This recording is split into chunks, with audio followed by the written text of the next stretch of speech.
Şunu burayı? Yok yemin şamşer dışı.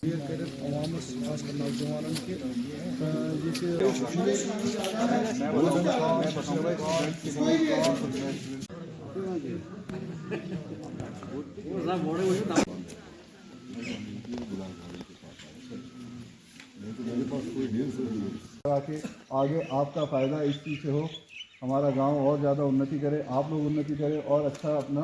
जो living style. हमारे सुबेदार पटेल साहब हैं, उनसे दरख्वास्त करूंगा कि वो आपको इन सब चीज़ों से आपका कोई सवाल होता है तो वो बाद में लेक्चर पूरा जब माध्यम से व्हाट्सएप ग्रुप में सरपंच साहब को या नंबर साहब आपको इसी तरीके से डालता रहूँगा। आप 25 साल तक ये इसमें किसी भी प्रकार की कोई खराबी होती है बनाती है, यानी 25 साल तक आपको इसमें कुछ देखने की जरूरत है। जोरावर साहब जो यहाँ के मुख्य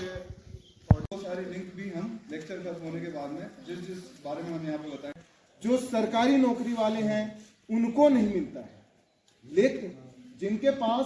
2 हेक्टेयर से कम तो हमें क्या कर रही है, लोन दे रही है। हम बैंक में जाएं लोन, और वो लोन में हमें सब्सिडी भी दे रही है। मतलब यह योजना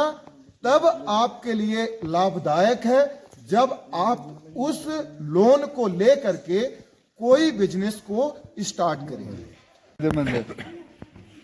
स्टार्टअप पॉलिसी, स्टार्टअप भी आप लोगों ने, बच्चों ने जो हैं उन्होंने सुना हुआ होगा। आप तो, हम बुजुर्गों से तो हम ये चीज़ की उम्मीद नहीं रखते कि उन्होंने इस बारे में सुना होगा, लेकिन बच्चों का जो यहाँ यूथ खड़ा है हमारा, इनको इस बारे में पता होगा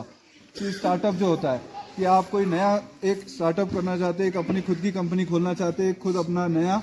कोई इंटरनेट के माध्यम से, या फिर मान लीजिए कोई प्रोग्रामिंग करना चाहता है या कोई अच्छी ऐसी फील्ड में जाना चाहता है, कोई एप्लीकेशन बनाना चाहता है जो आप मोबाइल में जनरली देखते हैं, तो उसकी शुरुआत के लिए भी 10,000 रुपये प्रति महीने की आपको जो है इंसेंटिव जो है गवर्नमेंट से मिलेगी। उसके JNK गवर्नमेंट और सेंट्रल गवर्नमेंट जो भी आप लोगों के लिए स्कीम्स निकालते हैं, जो आप लोगों के लिए पॉलिसी निकालते हैं, कुछ एक सुविधा जो आपको मुहैया करवाती है, तो उन सभी के बारे में हमने ये देखा है कि हमने पाया आप लोगों को पता ही नहीं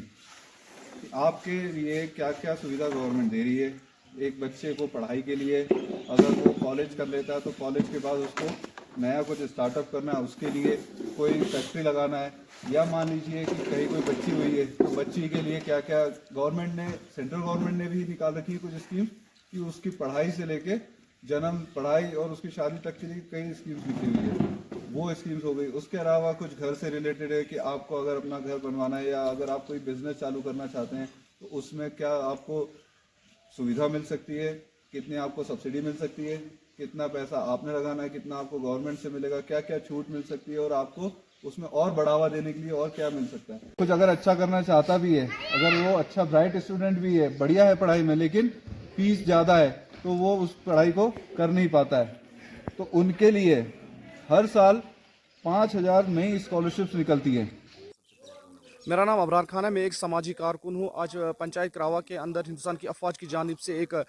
बेदारी का कैंप मुनक्किद किया गया, जिसमें यहाँ की आवाम को बेदार किया गया कि आप किस तरीके से मरकज़ी सरकार की स्कीमों का फ़ायदा उठाकर अपने लिए एम्प्लॉयमेंट जनरेट कर सकते हो। हम बहुत ज़्यादा शुक्रगुजार हैं हिंदुस्तान की अफवाज का, जो यहाँ पर वक्तन फ़वक्तन ऐसे बेदारी कैंप मुनक्किद करते हैं, जिससे यहाँ की आवाम को, यहाँ के नौजवानों को फ़ायदा हासिल होता है। और ख़ासकर नौजवानों की तरफ इन्होंने जोर देकर ये कहा कि आप इन स्कीमों से फ़ायदा उठाकर अपनी बेरोज़गारी को ख़त्म करें। आर्मी के लिए हम बहुत ज़्यादा शुक्रगुजार है जो ऐसे कैंप्स यहाँ पे मुनक्किद करते हैं, और हमें पूरी तवक्का है, उम्मीद है कि आने वाले वक्त में भी ये ऐसे ही बेदारी के कैंप यहाँ पर आवाम के सामने लाते रहेंगे और आवाम को अवेयर करते रहेंगे।